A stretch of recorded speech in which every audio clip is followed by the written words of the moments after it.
Existe uma dor que não sangra, não faz barulho, não aparece nas fotos, mas mata. Uma dor que se esconde atrás de sorrisos, de frases otimistas, de pessoas que juram que está tudo bem. Hoje você vai ouvir uma história que não é só sobre depressão. É sobre o perigo invisível que caminha ao nosso lado todos os dias.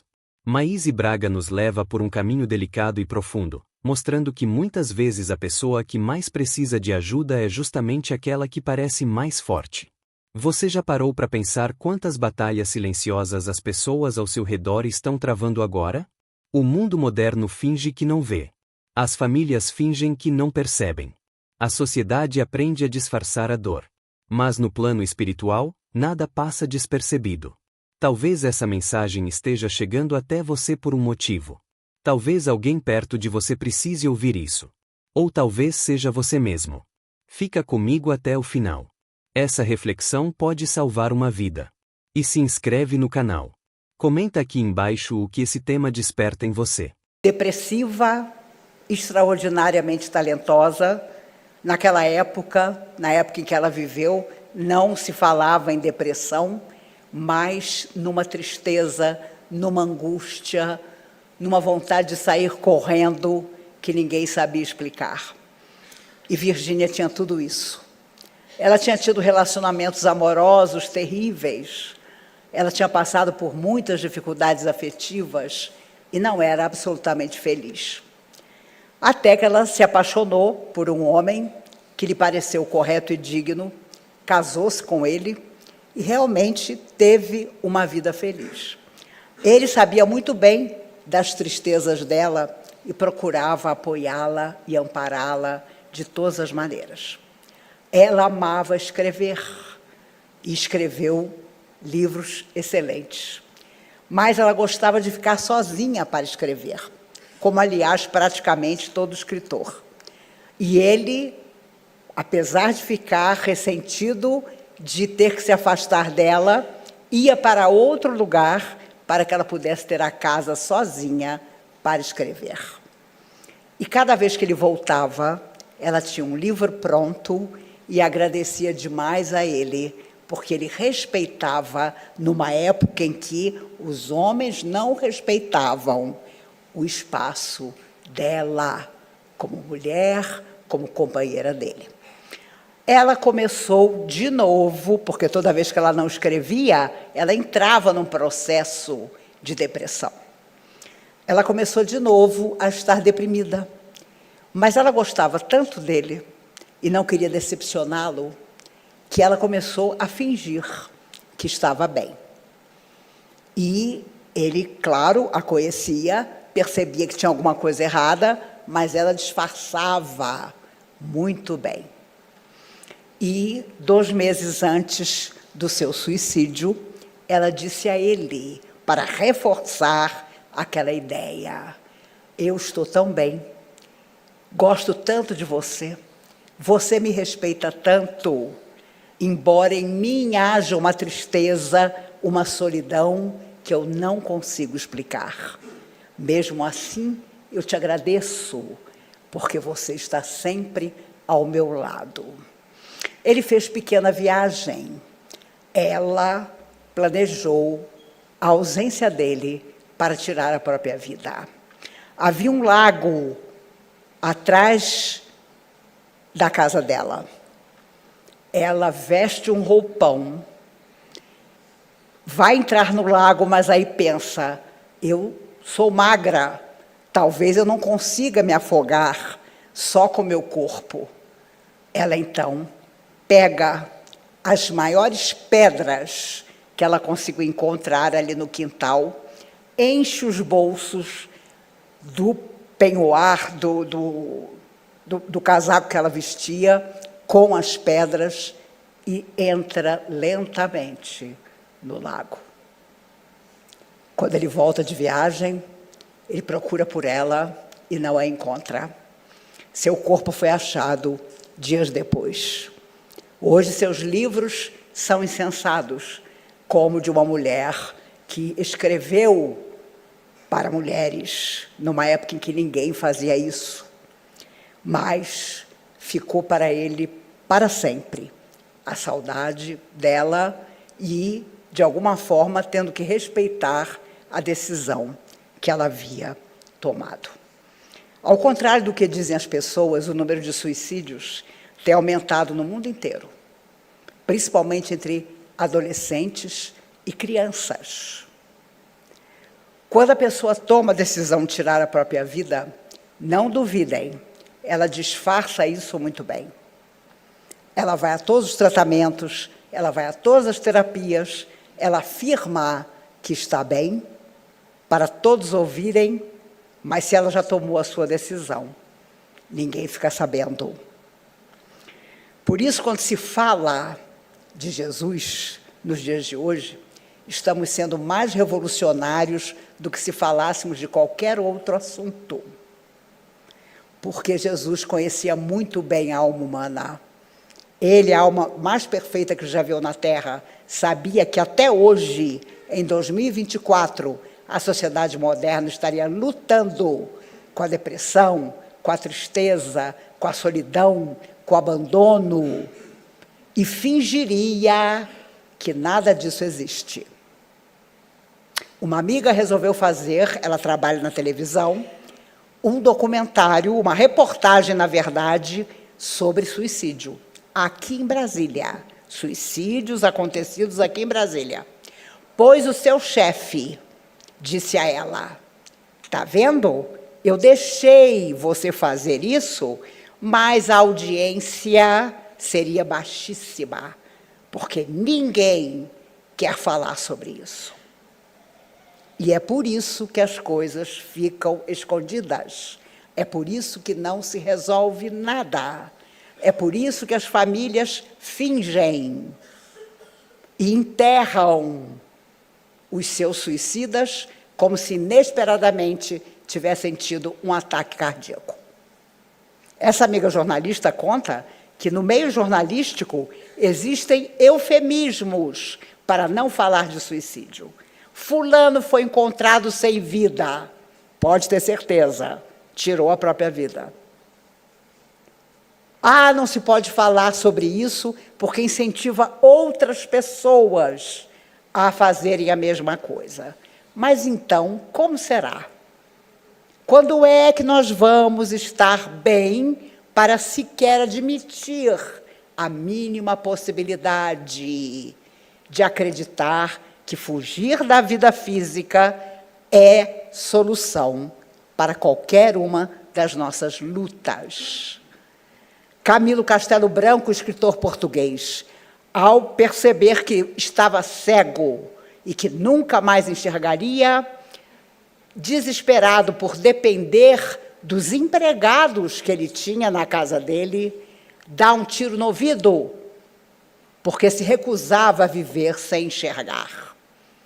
Ele, famoso autor de O Amor de Perdição, um homem talentoso, considerado, mas não suportou a cegueira. E ele volta depois, através do lápis de Ivone do Amaral Pereira, para contar a sua história nesse livro maravilhoso que é Memórias de um Suicida. Em 1927, ela vai à Federação Espírita Brasileira, levando os originais do livro psicografado, mas o então presidente a expulsa. Porque imagine, em 1927, um livro sobre suicídio, e ele usou um pseudônimo. Só anos depois, o livro passou a sair com seu nome verdadeiro, Camilo Castelo Branco. Ele usou o pseudônimo de Camilo Cândido Botelho, para que não houvesse dificuldade para a médium Ivone, extraordinária, mas houve, porque ela guardou os originais do livro. Ela podia ter queimado, mas ela guardou os originais do livro. E só 30 anos depois, em 1957, o livro foi publicado. Porque, então, preconceitos que existiam dentro da própria doutrina espírita, na verdade, da doutrina não, entre os espíritas que comandavam a coisa na época, havia desaparecido, cessado, diminuído. Então, o livro é lançado, uma obra magnífica. E detalhe, Leon Denis, essa alma maravilhosa, terminou a história, de contar a história com a permissão de Camilo, porque então Camilo já estava reencarnado e completamente cego para resgatar o seu suicídio. Ele viveu 50 anos, contou o Dr. Bezerra de Menezes, e tornou-se espírita, entendendo que a sua cegueira tinha uma razão de ser poderosa e que ele não devia buscar o suicídio novamente para fugir dessa prova. Quando os apóstolos estavam reunidos, aparece no pequeno monte uma nuvem branca, linda, e, para surpresa deles, no meio da nuvem, transfigurado, estava Jesus. De um lado, Elias, que tinha sido João Batista, o precursor do Cristo. Do outro lado, Moisés. E os discípulos ficaram estarrecidos com aquela visão que é narrada no Evangelho. Mas, de repente, escutaram um barulho e aquela nuvem passou a ter na sua frente uma outra nuvem, uma nuvem escura. Entretanto, desta nuvem escura saiu uma voz que disse aos apóstolos: "Este é o meu filho muito amado. Ouvi o que ele diz." Essa voz saía da nuvem escura e os apóstolos não sabiam dizer que fenômeno tinha sido aquele. "Este é o meu filho muito amado. Ouvi o que ele diz." E os discípulos, mais uma vez, perceberam que não tinham a mínima ideia de quem era aquele homem que eles estavam seguindo. Emmanuel, ao lembrar desse momento, nos diz: às vezes estamos felizes porque a nossa vida é uma clara nuvem cheia de sol. Mas quando surge uma nuvem escura, nos assustamos. Ah, meu Deus, será que a minha vida não vai melhorar? Será que vai acontecer alguma coisa? Entretanto, a nuvem escura nos traz, muitas vezes, uma voz a nos dizer o que nós podemos fazer para mudar, para melhorar o nosso destino. Esse estágio na Terra passa tão depressa, ainda que dure 100 anos, passa depressa demais. E retornaremos à verdadeira existência, com as consequências do que nós fizemos enquanto estávamos num corpo de carne. Quando Jesus, pela terceira vez, levando o madeiro até o Gólgota, tropeçou e caiu, os soldados começaram a olhar em volta para ver que solução dariam para aquilo. Porque Jesus ainda não tinha subido até chegar ao local onde seria crucificado e já estava caindo pela terceira vez. Vinha vindo no sentido do lado de Jesus um homem, um sirineu. Ele vinha cansado, tinha trabalhado o dia inteiro, suado. Quando o soldado bateu o olho nele, no meio daquela turba, o chamou. Deu ordem para que ele se aproximasse e ajudasse Jesus a carregar o madeiro até lá em cima. Os Espíritos nos lembram que o sirineu não sabia nem quem era Jesus. Ele não tinha nada a ver com isso, mas foi chamado pelo soldado para ajudar. E os amigos espirituais nos recordam: somos todos sirineus, chamados pelas forças do bem para tarefas nobres, dignas, raras, principalmente da nossa própria transformação. Quando Madalena contou aos discípulos que havia visto Jesus e que Jesus disse a ela: "Por que procuras entre os mortos aquele que vive?" E ela sai correndo, apavorada, porque ela tinha visto Jesus ressuscitado. Ora, os apóstolos ficaram inconformados. Por que o mestre aparecia justamente para Madalena? Por que não tinha aparecido para Maria, sua mãe? Por que não tinha aparecido para Pedro? Por que para Madalena? E os amigos espirituais voltam a nos lembrar: de todos, Madalena foi a que fez em si mesma a mais profunda transformação. Ela era uma e depois que conheceu Jesus, tornou-se outra pessoa. Talvez poucos de nós possamos dizer o mesmo de nós. Antes de eu conhecer Jesus, meu Deus, eu era terrível. Agora eu sou só horroroso. Mas Madalena não. Ela nunca mais teve a sua antiga vida. Ela realmente modificou-se. Jesus sabia muito bem. Eu já escutei amigos, homens, fazendo piada sobre isso e dizendo: quem mandou Madalena acordar cedo demais? As mulheres acordam muito cedo. Então, ela deu de cara com Jesus, porque ela foi até o túmulo para limpar o seu corpo. E, é claro, Jesus lhe aparece. Talvez esse seja o motivo, quem sabe? Ela, sabedora de que seu coração ansiava por conformar-se com Jesus morto, esteve, talvez nem tenha dormido naquela noite, e esteve ali para que Jesus lhe aparecesse e lhe dissesse que continuava.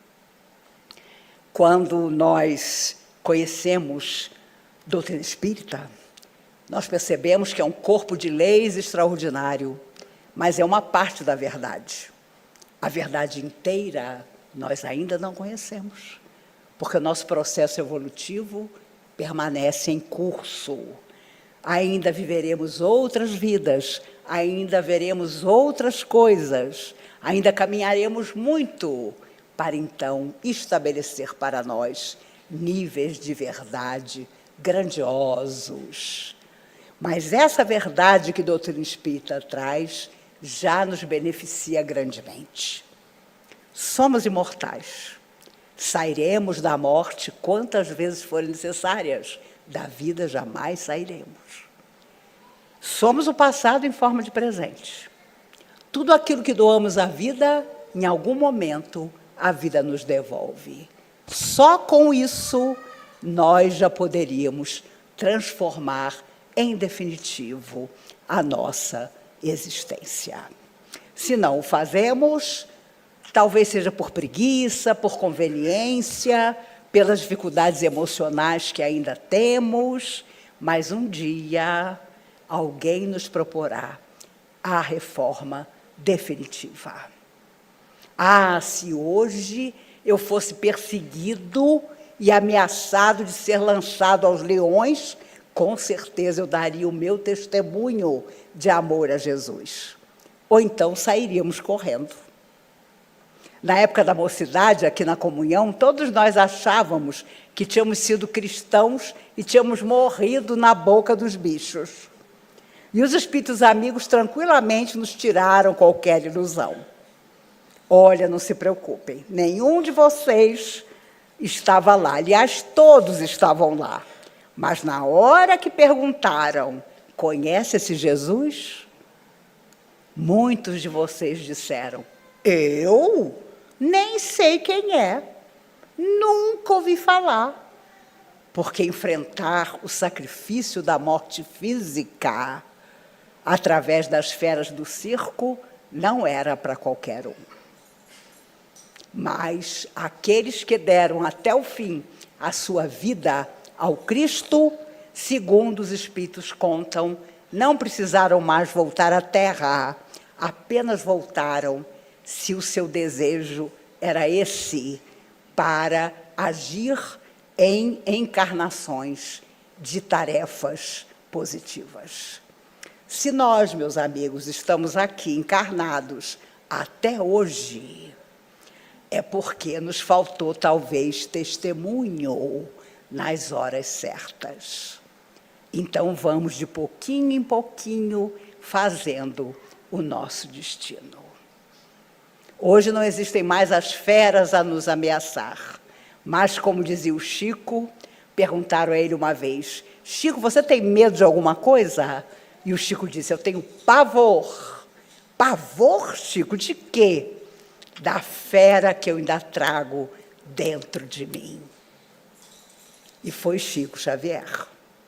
Da fera que eu ainda trago dentro de mim. Por isso, meus amigos, é a hora, é o momento, é um ano que termina mais uma vez. Vamos de novo ter a ideia do recomeço que 2025 nos trará. Façamos uma verificação em nossa consciência. Se fôssemos partir agora, do que a nossa consciência nos acusaria e em que nós seríamos beneficiados pela lembrança das coisas positivas que aprendemos e que fizemos. Quando Jesus, no meio da multidão, porque onde Jesus estava, a multidão o cercava, começou a escutar: Jesus, tem piedade de mim! Jesus, tem piedade de mim! E quanto mais Jesus ia passando, mais o homem gritava. E a multidão começou a ficar incomodada. Que homem é esse que não para de gritar? Era o cego de Jericó. Ele sabia que tinha uma multidão entre ele e o Cristo, mesmo sem enxergar. E quanto mais as pessoas diziam para ele: Jesus já está passando, mais ele gritava: Jesus, tem piedade de mim! Jesus vai até ele e diz: que queres que eu te faça? E ele, emocionado, responde: Senhor, que eu veja. E todos o conheciam.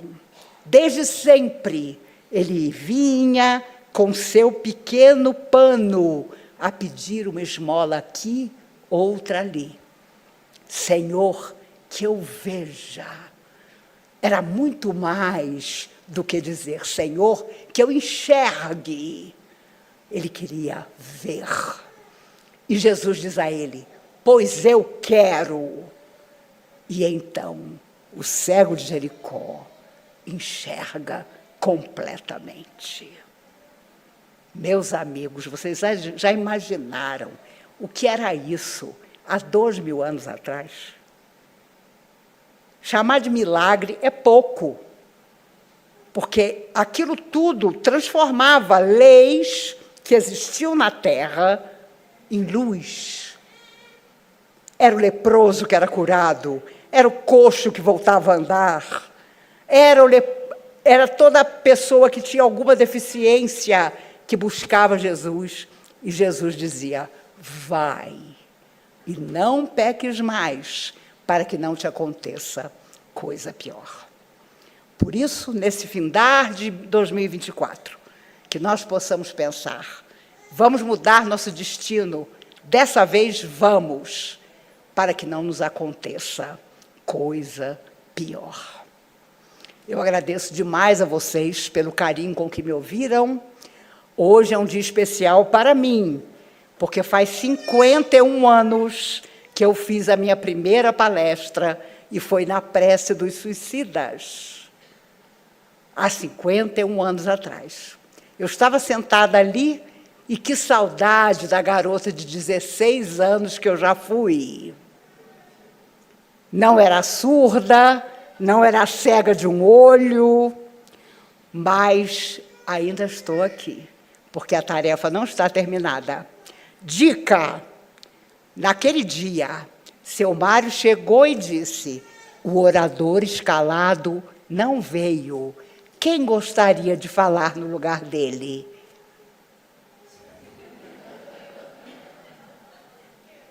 Eu levantei o braço. Naquela época, eram só 15 minutos de palestra. Cheguei, peguei o microfone e tinha uma mesa aqui onde ficavam os dirigentes da casa. Depois, cada um fazia uma oração.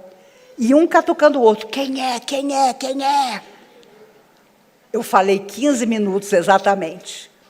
Quando eu voltei, eu não lembrava de nada do que eu tinha falado. Mas as pessoas olhavam para mim como quem diz: ela vai fazer palestra. E eu, enganada, pensei: que bom, foi só dessa vez. Foi só uma chuva que já vai passar.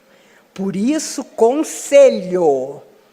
Chegou uma das meninas aqui, olhou para vocês, o orador não veio, quem gostaria? Vocês viram uma estátua. Ou fazem como os nossos queridos irmãos suicidas, que para não passar vergonha nas regiões de estudo do mundo espiritual, se sentam nas próprias mãos para evitar passar a mão no pescoço, tentando tirar uma corda que não existe mais. Camilo, o tempo inteiro com a mão no ouvido, para tentar estancar um sangue que há muito tempo não existia mais. Um vigiava o outro.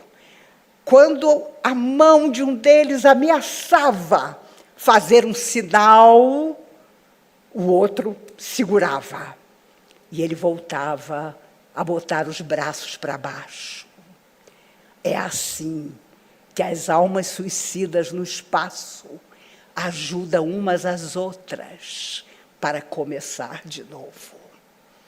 Por isso, meus amigos, façamos na nossa família, entre os amigos dos nossos filhos e os nossos filhos, uma grande campanha de amor à vida. Jamais pensar em fugir dela através da falsa ideia do suicídio.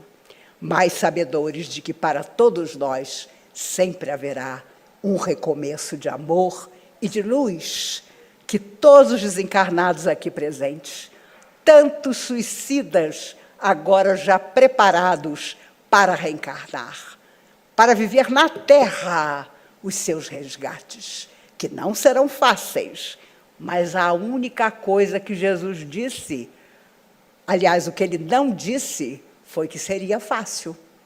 No mundo tereis tribulações, mas tende bom ânimo. Possamos ter bom ânimo nesse ano que vai começar. Que todo aquele que queira nos desanimar, nos impedir, nos enfraquecer, seja alguém a quem nós ensinemos que não vamos desistir jamais de sermos felizes, fazendo os outros felizes. Que tenhamos um grande Natal, porque será um Natal de amor e de paz. Um grande ano de 2025, não importa o que os pessimistas digam que vai acontecer. O que vai acontecer é aquilo que cada um fizer da própria vida. Que Jesus, a alma mais perfeita que já viveu na Terra, o nosso amigo incondicional, nos guarde e nos abençoe, hoje e sempre. A grande verdade é simples e ao mesmo tempo difícil de aceitar. A vida não prometeu ser fácil. Jesus nunca disse que seria. Mas também nunca disse que estaríamos sozinhos. Toda dor tem sentido. Toda noite escura da alma é um convite para um novo amanhecer. A depressão não é o fim. O desespero não é o fim. O erro não é o fim. O fim só existe quando a gente desiste. A espiritualidade nos lembra que somos imortais. Que vamos sair da morte quantas vezes for preciso. Mas da vida, jamais. Fugir não resolve. Adiar só torna o caminho mais difícil. Talvez hoje seja o dia de você decidir continuar. Talvez hoje seja o dia de você estender a mão para alguém. Ou talvez seja o dia de pedir ajuda. Se essa mensagem tocou seu coração, compartilha com alguém. Deixa nos comentários o que ficou dentro de você. E se inscreve no canal para continuar caminhando com a gente nessa jornada de luz, consciência e recomeço.